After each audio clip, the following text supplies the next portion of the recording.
మహాకవులు రాశారు, కత్తి కంటే కూడా కలం గొప్పది అని.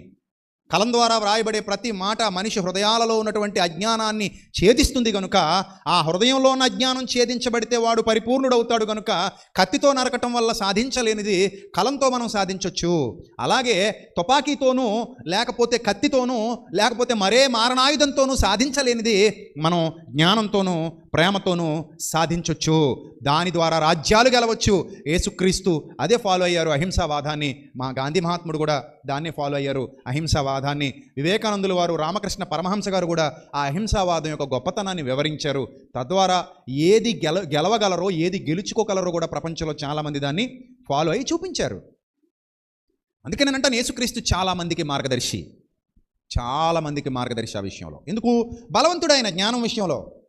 ఆయన జ్ఞానం విషయంలో చాలా బలవంతుడు, చాలా బలమైన జ్ఞానం కలిగిన వాడు ఆయన. ఆ స్థాయికి శాస్త్రులు పరిసయ్యులు రాలేకపోయారు.